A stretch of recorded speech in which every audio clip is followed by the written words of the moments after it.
What's up out there? I was scrolling through Reddit the other day and I ran across this post from Malx, who is the developer of Melvor, and he basically puts a little timeline on here, talks about the roadmap that they had. You know, thanks for your support. Thank you so much for letting us get to this point.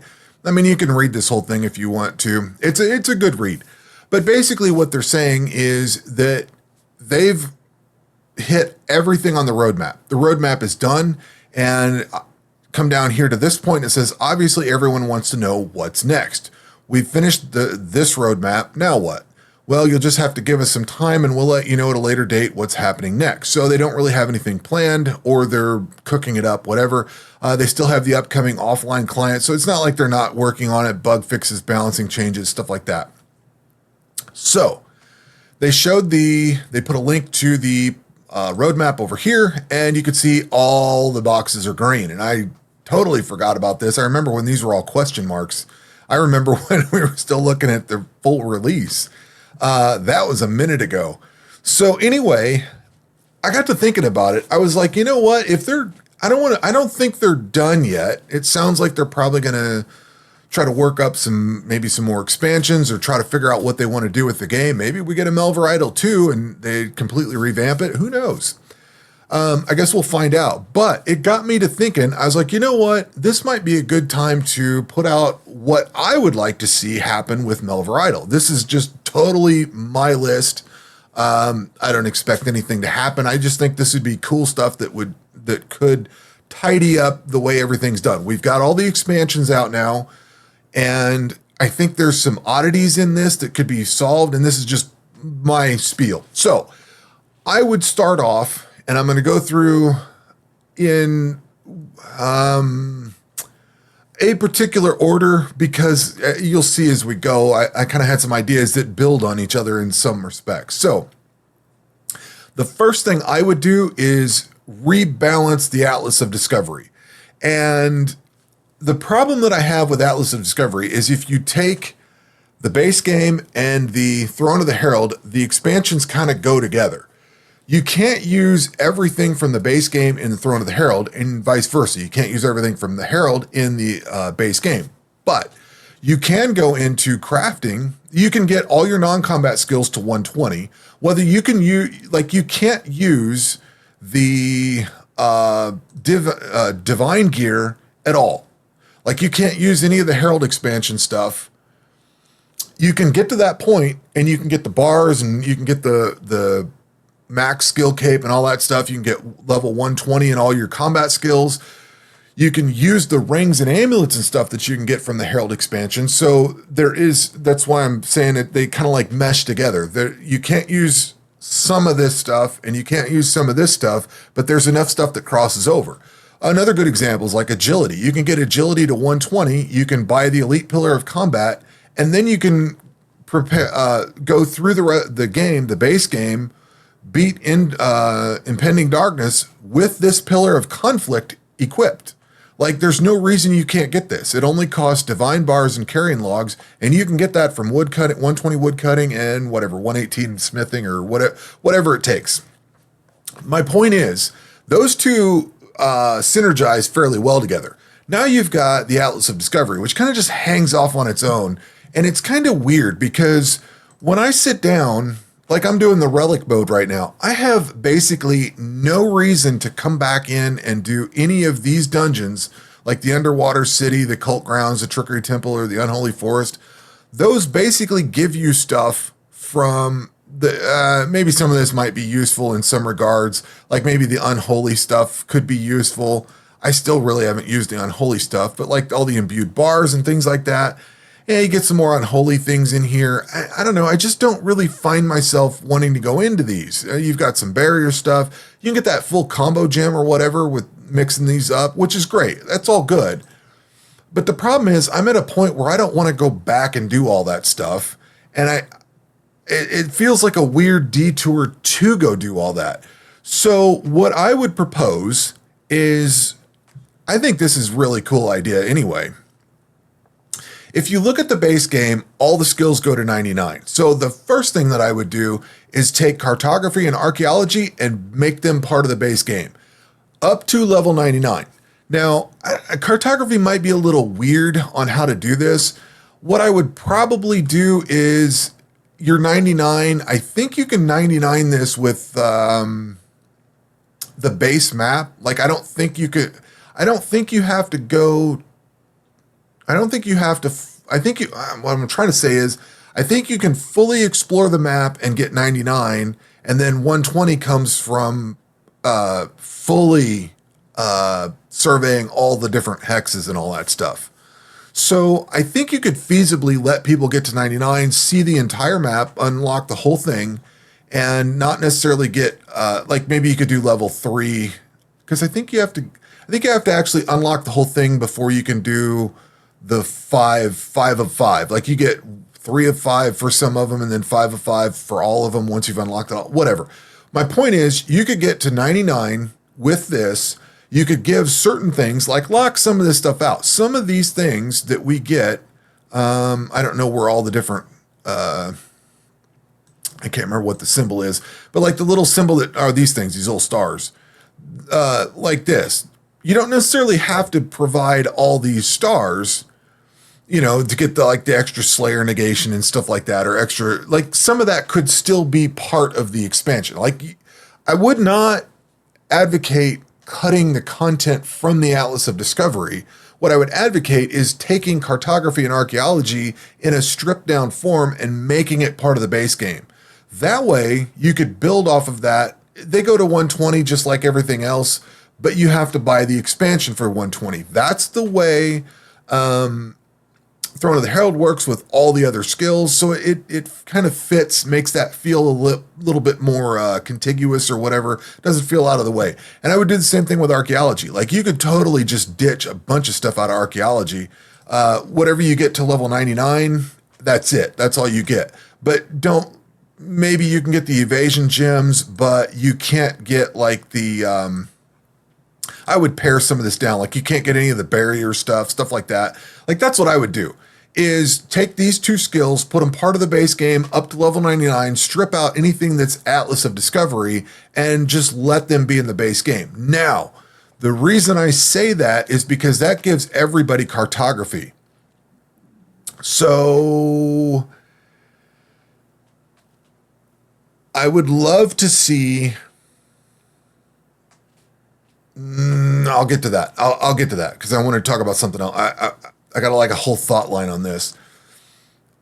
As part of this Atlas of Discovery rework, because I want to stick with that theme for a second, I would also come into the Throne of the Herald side of things and do something with barrier monsters. Like, so we've got these combat areas with barrier monsters here. Okay, cool. You come over to these Slayer areas, you've got 1 barrier monster here, and then you've got these 2 crystal ones, and then you never see these crystal ones again. I would love to see maybe another, some additional Slayer areas or something added to Throne of the Herald. Barriers, something, crystal something, just a few things.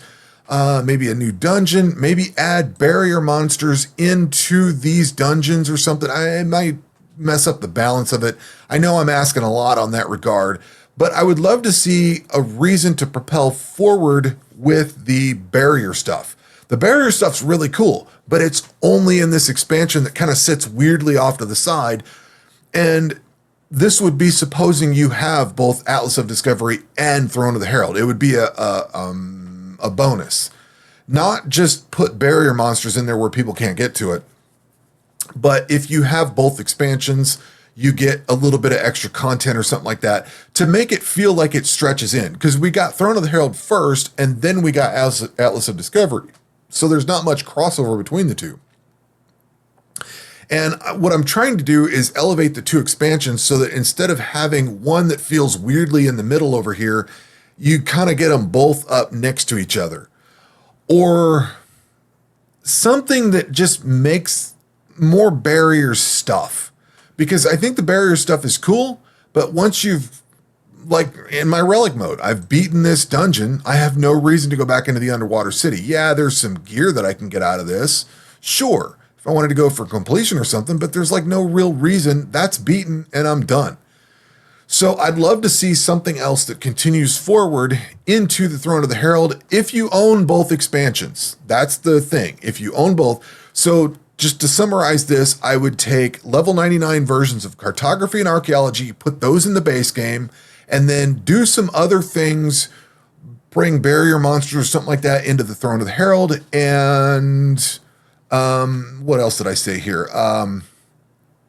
Yeah, just basically set it up to where you're offering cartography and archaeology for everybody that has the base game, and then bringing some things to kind of put the barrier stuff into Throne of the Herald, even if it's like little side dungeons or something like that. I don't care. Just some stuff off to the side. It doesn't have to be anything tremendous or great. Just something that makes me want to keep with the barrier stuff, because I like the barrier concept, but it just doesn't go into Throne of the Herald. So what would I do with cartography? I think cartography is one of the most undeveloped things in this game. Now, with this in the base game, then you offer it to modders, like every modder, not just modders that own Atlas of Discovery, and not just the players of Atlas of Discovery, which I would expect most people pick up all the expansions, but maybe they don't. With this in the base game, you could do some really cool stuff. So I don't really have like some super detailed example, but if you've ever played Castlevania Symphony of the Night, you'll know that the map goes through, you play through the map, and then when you beat the first boss, it flips over upside down, and then you go back through the upside down castle. There's cool stuff you can do like that. And I was thinking, if we had the mapping, because the cartography stuff is basically, it's in the base game with Atlas of Discovery. It's not available to Throne of the Herald at all because it's not in the base game. And it doesn't really do anything for Throne of the Herald. It gives you like these little, whatever you want to call these are, these little discoveries, the little active modifiers you get. Those help you in Throne of the Herald. That's great and all. But what I'm thinking is, you could have different maps. So it doesn't have to just be this map, or it could be like the Abyss corrupted version of it or something like that. Now you've got all this weird abyssal stuff in there. So then you could start tying these expansions together with the cartography skill and doing cool things here. This mapping part, what I really like about it, like not just the skill, but just the mapping that's available in here. Think about if you had like this, where you can go around and zoom in and move around. Like, what if you had to put like a RTS game where you had to put little puzzle pieces down to do combat, or maybe a 4X style game or something like that? That opens up a lot of possibilities here. And I think something with Township in here with that style of thing, like we've got this wave-based thing going on here, which I've barely scratched into it at all. But you want to do this wave, you fight the wave. I think it just goes through and it just says you're leveled up and that's it. If you had stuff on a map that you could move pieces around, chess style or something like that, maybe a little checkers kind of thing or something, I think that'd be really cool. Something in here that you're trying to overtake a map or something. I don't know. It's just an idea. I think it would be very cool. And if it's in the base game, then it's available to everybody via mod or, I don't know, new expansion or something. I don't know. I think that'd be kind of cool. And then the other thing I'd like to see is maybe add some more POIs or something like that. Like, I kind of half expected to see all the different dungeons that we have and all the different Slayer areas, like Penumbra and stuff like that. I kind of expected all of those to be in cartography. So you've got like the farm and you've got, I don't know, this is the wet forest is in here, the forest of goo. So in the giant dungeon, so you've got some reference points, but like the ruined battlefield, I don't know where that is. I don't think that's part of, I don't remember that being an area. The ancient market, that's like in the archaeology section. Some of these are Slayer areas. Some of these are the iconic caves of Slayer area. There's some dungeon areas in here. I think it'd be kind of cool to have the whole game represented, like all the different combat areas and stuff like that. I don't know how you do it, but I just think it'd be kind of cool to have it in there. Maybe different layers to this or something that shows off. This is a very simple concept with a very... words are going to be difficult with this one. I know this is simplified on purpose. Like they didn't want to busy this thing up with like a million different things. But if you had, I don't know, I'm going to stop on this and then go to the next thing because I'm about to say the next thing. The final thing that I would like to see, and this I've been wanting for a very long time, is an adventure mode rework. I really would love to see adventure mode reworked like relic mode. Relic mode is phenomenal. Relic mode is what adventure mode should be. The thing with adventure mode, the cool thing about adventure mode is you have to unlock all the skills. Once you've unlocked all the skills, you're done. It's standard mode with a 10x multiplier. That's it. That's the only differentiation with it. Whereas relic mode has all these cool things you have to go do. You have to beat this dungeon to get into that dungeon. What if you had to go in adventure mode, you had to unlock a dungeon, you had to go find something on the map, maybe a clue on the map or something to unlock this dungeon. Maybe you had to go and do combat here, here, and here to unlock that one. I don't know. I'm just kind of thinking outside the box. I would love to see adventure mode not necessarily completely revamped. Like, I love the part about buying all the skills. I think there's a lot of strategy there. It's once you're done with that, it's basically standard mode from that point. I would like to see it to where you had to unlock dungeons, unlock Slayer areas, whether you had to build up and buy them, do clues, like we've had the various little clues you had to go find to do stuff. Maybe you do something with the map. Like if you put cartography in the base game, now you can use that to interact. The map could be interactable for adventure mode and some of these other things. I think that's why I kind of went through this in a particular order, because I think it all kind of builds on each other the way I've laid it out in my mind. So I think there's some really cool stuff that you could do. If these guys are just completely bored, I think the best thing they could do is add more game modes like Ancient Relic mode. Come up with some new stuff like that. Come up with something that takes advantage of all the different expansions that are in there. If you own all the expansions, here's this massive game mode that takes you through a tour of Melvor Idol or something like that. Whatever you want to do, call it, or something like that. I don't know, maybe add one skill at a time. I mean, we've got mods for some of this stuff, but it'd be cool to have some of this stuff officially put into it. Even some, I don't know, we've got a lot of quality of life stuff, but I think there's still other things that could be added, like this put some of these modders out of business, but like this mod that shows what damage these monsters do in the Slayer task. That's a mod that I have that shows that. Just little things like that, or even the astrology one where you go and I gotta go back. The mod that used to show the little stars on here for completion, and then like just little piddly stuff like that, just little simple quality of life stuff would be great. So you don't have to go in and click explore and then look at all these. You could just glance at the card and see what's in there. So there's like a lot of little things they could do on this for sure. That would be cool. Just a little quality of life stuff here and there. Take some mod, bring it in, whatever. But anyway, those were the big thoughts that I had. You know, moving a couple of the Atlas of Discovery skills into the base game, ironing it out so that you want the Atlas of Discovery expansion to be an expansion. I'm not saying gut that, but I think it'd be cool bringing those into the base game and then doing like an adventure mode rework, tying in the cartography part potentially. There's just so many cool things they could do, bringing like the crystal monsters and the barrier monsters and stuff like that to throw into the Herald. Like a loyalty bonus. You own both of these expansions, so here's some extra content, for buying this. I don't know. Anyway, a little excited about this one. I love the concept. I think the base game is in a really good spot, and these aren't really complaints so much as things that I think would be cool to see. So anyway, those are my thoughts. Let me know what you think below. That will do it for this video. We will catch you on the next one. Take care.